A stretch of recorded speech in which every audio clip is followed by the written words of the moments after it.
In 2015, Dr. Sergio Canavero, a man who in no way looks like a mad scientist who wants to attempt a human head transplant, announced that he was totally going to attempt a human head transplant. And everyone around him was like, Call it. Yeah, I can say head. Yep. I told you. Exactly. Head. And believe it or not, he had a volunteer. The guy's name was Valery Spiridonov. He was a Russian programmer with muscle wasting disease called spinal muscular atrophy, which left him paralyzed and immobile. So yeah, when he heard that somebody was going to attempt a human head transplant, he was like, you know what? Pop this head on something better. Many of you probably already know this story. Hell, I may have already talked about it in a video before. I can't keep up with my videos. But anyway, here we are now. It's been nearly 10 years now, and we really haven't heard much about it lately. So I decided I wanted to revisit the story and take a look at what happened, and then, take a deep dive into the feasibility of this thing. Like, what would you actually need to do to switch out your head? To get the answer, I spoke with Rohin over at Medlife Crisis, who helped put the whole thing into perspective. You're doing incredible microsurgery on all the tiny structures. So you've got all of that. I mean, there's so much running through the neck. And you've got cranial nerves coming down, the windpipe, the esophagus. Every surgical discipline would need to be contributing to this. It would be a monumental operation. What happened to Dr. Canavero's crazy dream? Is it actually feasible? What kind of advancements would need to be made to make it happen? And maybe the biggest question, is it a head transplant or a body transplant? The year is 1780. The place is the city of Bologna, and you're an assistant for an eccentric professor named Luigi Galvani, when one day he asks you to bring him a frog for dissection. So you fetch a preserved frog, but when you bring it to him, instead of dissection tools, you see that he's got a series of wires attached to a hand-cranked electric generator. You probably roll your eyes at this because your boss has kind of been obsessed with this new electricity thing for a while. He's been playing around with it, and usually ends up shocking himself. Sometimes on purpose. So you're really not too surprised when he opens up the frog and attaches electrodes to the frog's nerves. You are surprised, though, when he cranks the machine and the dead frog tries to hop. At least it looks like it. The legs pump up and down uncontrollably, causing you to uncontrollably pee your pants. Galvani used this and other experiments to hypothesize that there's a kind of biological electricity that powers animals, including humans. This comes to be known as galvanism, and it leads to a whole field of study for the next few decades. Galvani was kind of right. Human cells do have electrical action potentials, especially nervous system cells, but he was mostly wrong in how it worked. Regardless, this whole idea of being able to control body parts and resurrecting dead tissue with electrical circuits eventually inspired Mary Shelley's Frankenstein 30 years later. Frankenstein, of course, featuring a monster that was constructed with multiple body parts from different dead people, then shocked into existence by a madman. My name is Frankenstein! This might have been the first time the idea was put on paper that a person could, put a human head on another human body and bring that body to life, even though transplants wouldn't be a thing for another 100 years. Yeah, it's kind of hard to pull off a transplant in a time before anesthesia when surgeries had to be done as fast as possible. Also, they didn't have antibiotics back then, immunosuppressive drugs, and they didn't even understand different blood types. It would have been a disaster in a million different ways. The first successful organ transplant was a kidney transplant in 1954, but people were actually experimenting with head transplants long before that. In fact, it was way back in 1908 when an American doctor named Charles Guthrie did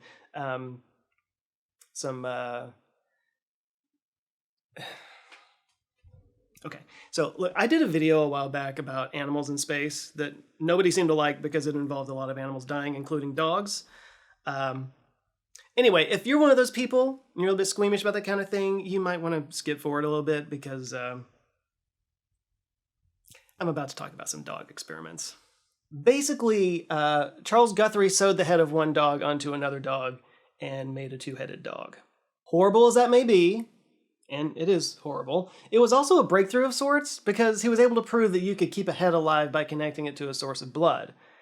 In fact, he actually later won a Nobel Prize for his research. Not specifically the dog thing, but for his research into transplant stuff, which included the dog thing. But he would not be the last, as Rohin points out.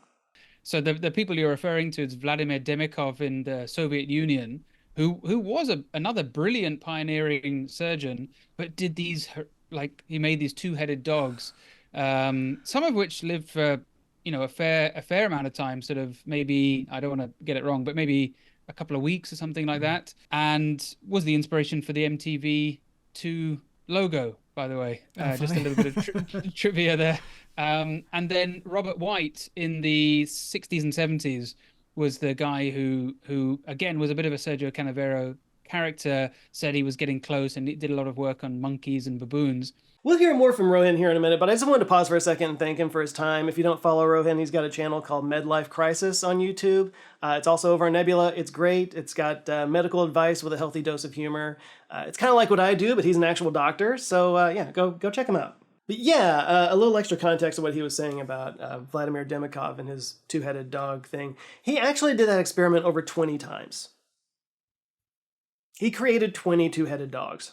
He arranged them in different ways, included more or less of the second dog. Some of them included the entire front half with the legs and everything. There's plenty of footage of this. Obviously, YouTube won't let me show it here. I may show it over on Nebula, but yeah, you can go look it up if you're curious. The other guy Rohin mentions was Robert White. He pioneered the use of hypothermia to keep the brain stable during brain surgery, which has actually saved a ton of lives. And he did head transplants on over 30 rhesus monkeys. These surgeries were sort of successful in that the monkeys lived for a couple of weeks or 8 days or so. They were conscious. They were able to respond to all kinds of stimuli. They had full control of their facial muscles. One of them even tried to bite one of the doctors, I think, understandably. They weren't, however, able to control their bodies. Yeah, White's legacy is fairly complicated because he actually did pioneer some amazing things. And this is something you see from a lot of these people. They're highly respected in their fields as pioneers and whatnot, but there's just something about the head transplant thing that just automatically puts you in the yikes category. Which brings us back to Sergio Canavero. Yeah, I mean, he's kind of gone a little bit off the radar in the last few years, but essentially he's a surgeon, and by all accounts, an accomplished one, a skillful surgeon, really sort of raised a lot of eyebrows by saying that he was just a few years away. I think, it's one of those things like Elon Musk. He keeps making predictions that he's going to be doing it by a certain year, and it doesn't deliver. But, clearly he was suggesting that they were very close to having a successful procedure. But if you dig a little more into what he's actually saying, his definition of success, I think, is very different to other people's. Canavero was born in Turin, Italy in 1964, and according to him, he had a rough upbringing and a poor family, but he worked hard, and by the age of 18, he enrolled in the medical program at the University of Turin. He graduated from there and trained in the hospital as a functional neurosurgeon beginning in the 1980s. He would then go on to work as a neurosurgeon at the hospital for nearly 22 years. And really, by all accounts, he was an accomplished neurosurgeon. He did pioneering work on central pain syndrome and Parkinson's disease. He even became the director of the Turin Advanced Neuromodulation Group. And yet, in 2015, he was unceremoniously fired from his position at the university, and they cut all ties with him. For some reason. A head transplant. Head transplant. Head transplant. Head transplant. Head transplant. Yeah, it was a severed head thing. I also feel like I should point out that his Wikipedia page describes him as having an idiosyncratic personality. Really? The head transplant guy is a little off? Who knew? I knew. Turns out he's been interested in this topic since the 80s, but he started making real plans in the 2010s. And in 2015, he published a rough description of how he'd do it. And who he'd do it to. That man was Valery Spiridonov, who I mentioned at the beginning of this video. So Valery's story seems to have played out like this. He was 33 years old when he signed up for this. That was in 2015. And his body was still deteriorating from a condition called Wernicke-Hoffmann disease. He went from being a healthy, normal dude to having trouble walking, having trouble writing, and he just kept getting worse and worse until he was confined to a wheelchair and had to have almost everything done for him. Now, I can only imagine what that would be like in the mental state that would put you in. And I don't want to say that he was ready to, end it all or anything like that. But, with his body getting progressively worse, he may have feared what was coming with his condition more than what he feared might happen in the surgery. Now, when Canavero first announced the surgery, he described it as imminent. But, after his announcement, he lost his position at the University of Turin. He had to find a new home base to do this from, and he found one in China. Harbin University, specifically, where an orthopedic surgeon named Xiaoping Ren had been doing similar research. This relocating and further research kind of pushed back the imminence of the surgery by a few years, and while Valery was waiting, something kind of amazing happened. First of all, his body kind of stabilized. His disease stopped progressing. Now, that might be an overly optimistic way of saying that it got as bad as it was going to get, like it couldn't possibly get any worse, but it wasn't getting any worse, and he kind of learned to live with it. Second of all, dude got married. Yeah, he met a woman named Anastasia Panfilova, and they fell in love and got married. This is a picture of Anastasia. She married him.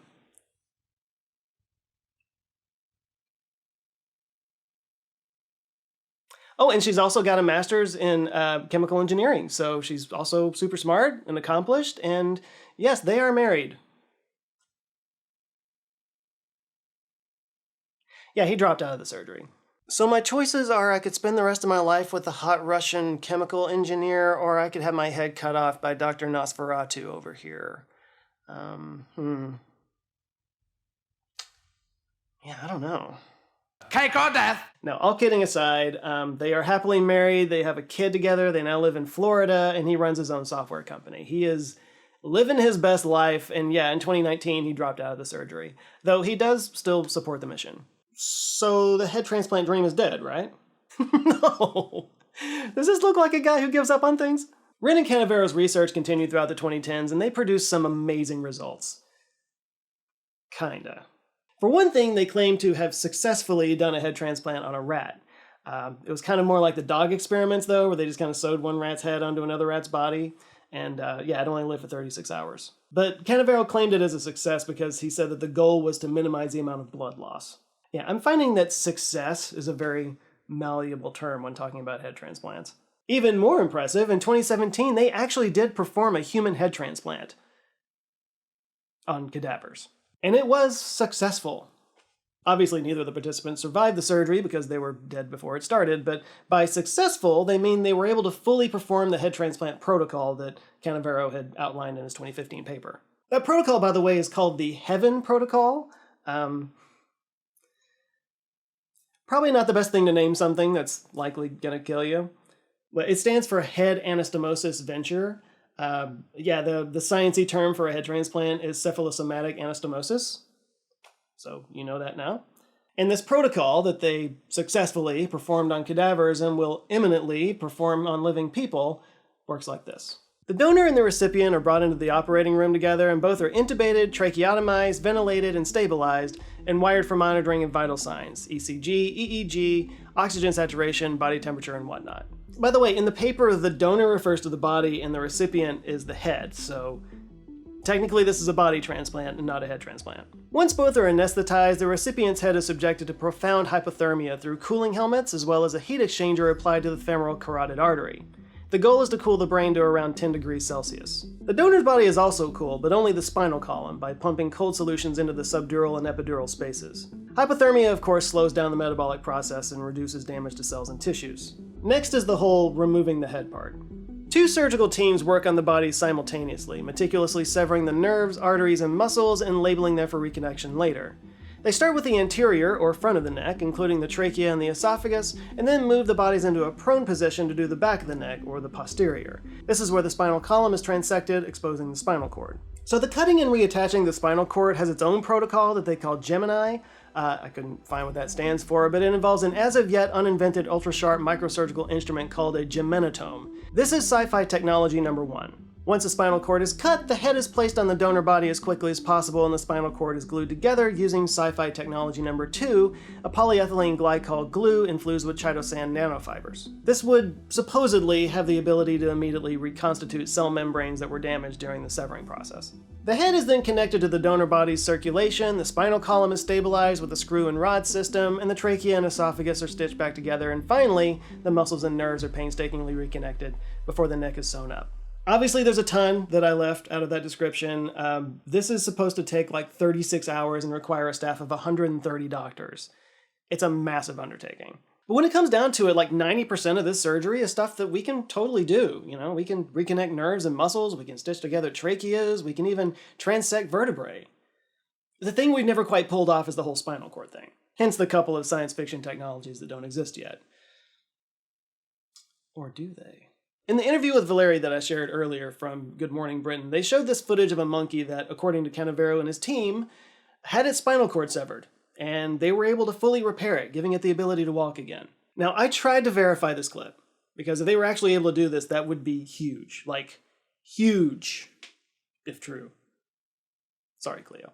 But I couldn't find anything. Now, if you guys know of something that I missed, please do share it down in the comments. But as far as I can tell, this was a video that was released by Canavero and his team, and we're kind of just supposed to take them at their word. Which I find super suspicious, because these guys publish a lot of papers. Like, pretty much anytime they manage any kind of advancement, they publish it and they plaster it all over the place, but I couldn't find anything on this. Now, again, if I missed it, correct me down below. Yeah, most of the Canavero monkey headlines that I could find revolved around a transplant that they did on a monkey in 2016 that survived for 20 hours, but it never had control of its body.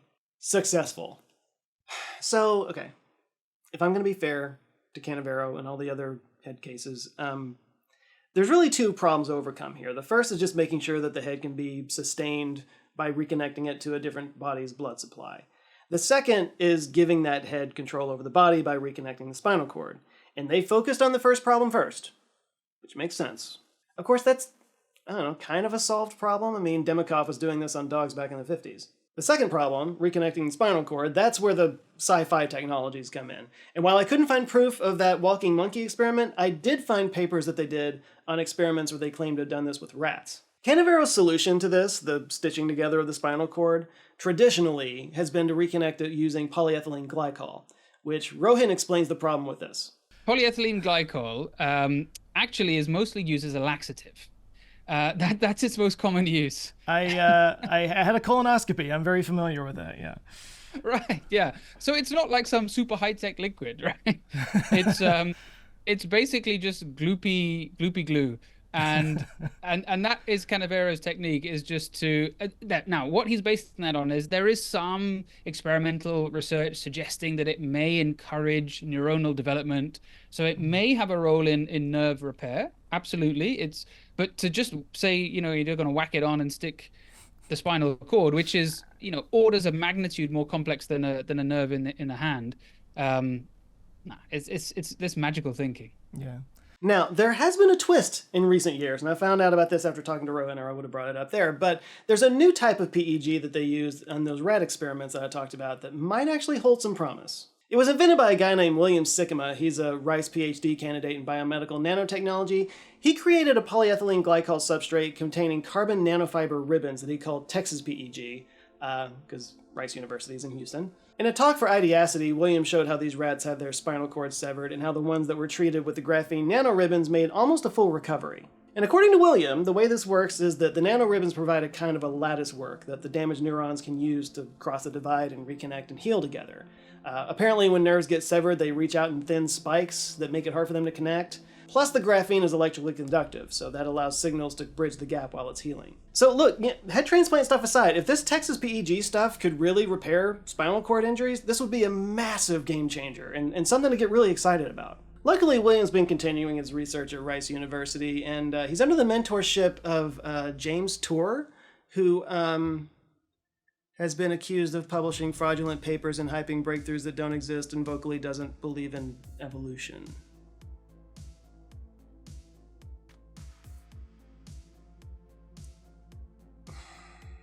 Have you ever researched a topic and been convinced you're taking crazy pills? Every time I think I've stumbled on something legit, it just nopes itself back into crazy town. It almost goes without saying, but this entire thing has been overwhelmingly criticized by the medical and scientific community.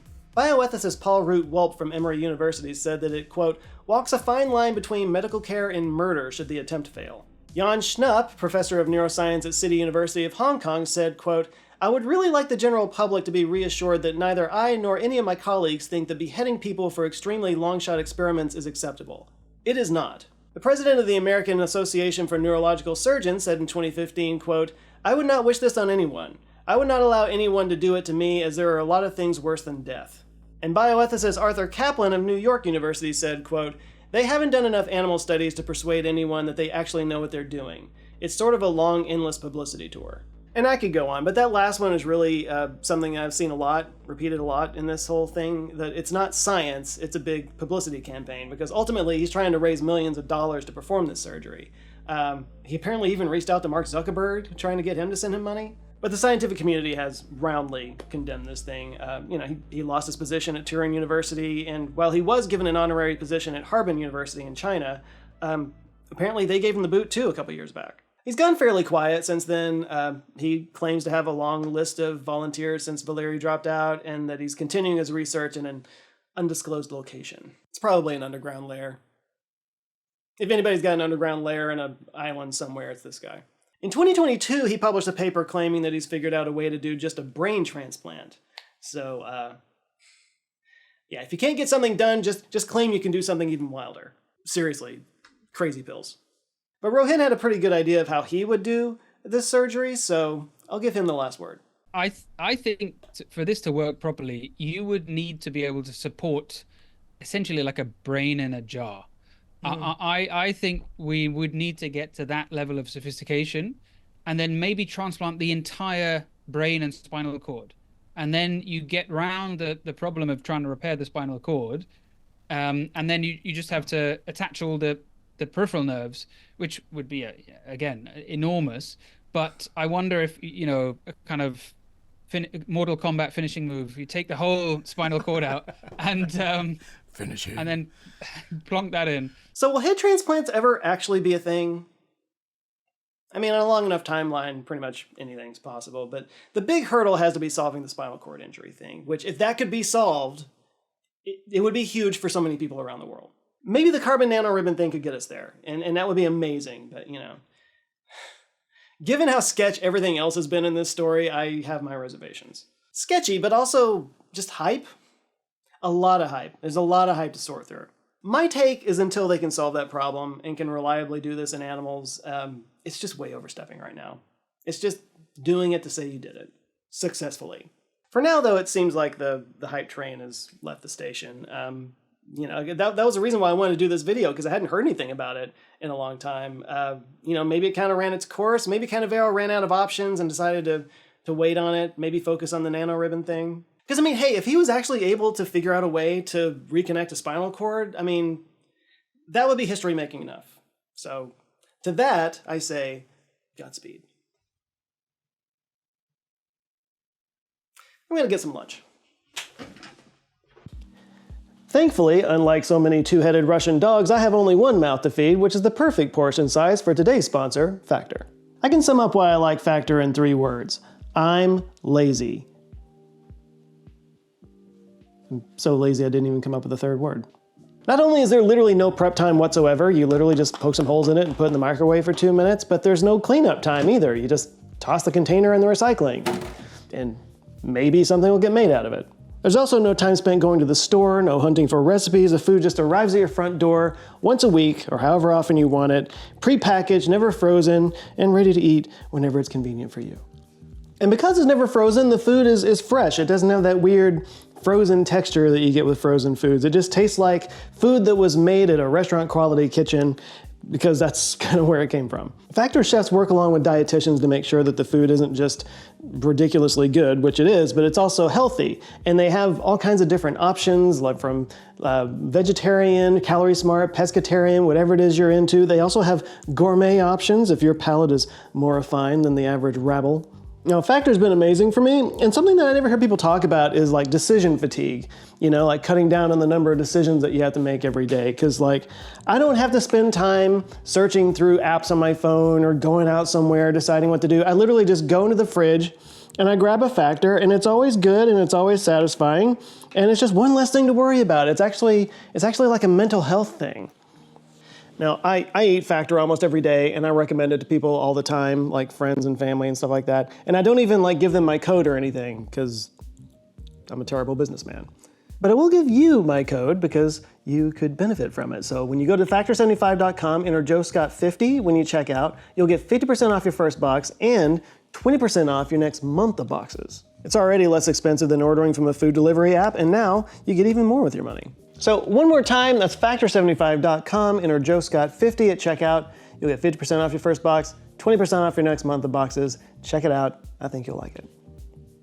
I'm going to finish eating now. All right, one more time, big thanks to Rohin for taking the time to talk with me. He and I had never actually spoken before, so that was really cool. I enjoyed it.